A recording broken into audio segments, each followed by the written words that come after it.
Salut et bienvenue sur la chaîne. Aujourd'hui, je vais vous apprendre à faire un hyperlapse en 2 techniques.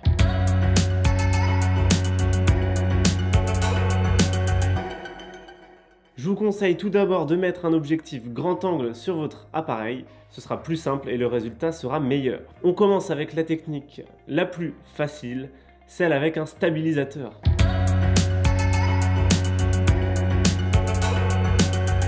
Vous prenez votre stabilisateur, vous mettez votre appareil photo dessus et puis vous filmez. Je vous conseille de filmer dans une seule direction, ce sera plus percutant. Au niveau de la cadence, vous pouvez soit filmer en vitesse normale et puis on accélérera le tout en post-production. Ou alors si votre appareil le permet, vous baissez la cadence au minimum. Je sais que sur le GH5 on peut mettre par exemple 2 images par seconde et vous n'aurez rien d'autre à faire en post-production. Je vous conseille de jouer avec l'obturateur pour avoir plus ou moins de flou de mouvement, vous aurez un rendu un peu différent. Maintenant, la deuxième technique, il vous faut simplement un appareil photo. Pour avoir 1 seconde d'hyperlapse, il vous faudra 25 photos. Pour en avoir 2 secondes, il vous faudra 50 photos et ainsi de suite. Je vous conseille de mettre votre appareil en mode manuel, ça évitera d'avoir des différences de luminosité entre les photos. Je vous conseille aussi de vous mettre en mode RAW, on aura ainsi plus de flexibilité en post-production. Maintenant, activez la grille sur votre écran ainsi que le point central si vous pouvez. Vous choisissez un point d'intérêt sur la cible de votre hyperlapse. Par exemple, moi, sur l'Arc de Triomphe à Barcelone, j'ai pris au centre en dessous. Et puis, vous prenez votre photo. Vous avancez d'un pas. Vous refixez le même point et vous reprenez votre photo. Et vous continuez ainsi de suite jusqu'à être au pied du bâtiment ou avoir assez de photos. Maintenant, ce qu'il vous reste à faire, c'est de la post-production. On est donc dans After Effects, on va importer nos images. Clic droit, importation, fichier. On va les chercher. Les voilà. C'est important que vous ne touchiez pas au nom de l'image, il faut que ça reste une suite de chiffres chronologique 407, 408, 409, 410, etc. Vous les sélectionnez toutes. Option séquence caméra raw. Ouvrir. On fait OK. Et vous avez vu, ça nous les a ouverts en un seul fichier. Vous le prenez et vous le glissez là, sur ce petit icône. Et ça vous a créé du coup une séquence en hyperlapse. Si vous faites play, vous avez déjà un hyperlapse.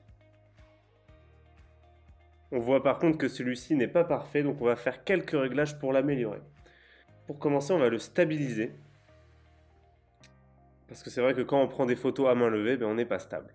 Donc pour ça, je vais dans Animation, Stabilisation de déformation.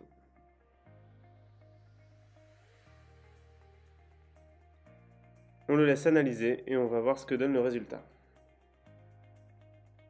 C'est terminé de stabiliser, on va regarder le résultat. Donc déjà tout de suite on voit que c'est beaucoup plus stable et ça c'est exploitable en vidéo. Je vois qu'au début ça bug un peu, donc je vais commencer d'ici.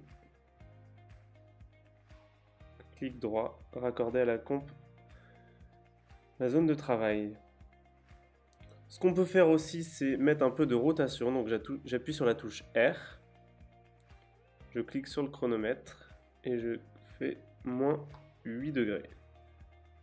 J'appuie sur la touche S pour échelle, le chronomètre et je grossis pour avoir les bords qu'il faut. Je vais à la fin. Et là, je clique sur plus 8. Et comme ça, on va avoir une petite rotation. On peut mettre un peu de colorimétrie. Effet correction colorimétrique, courbe.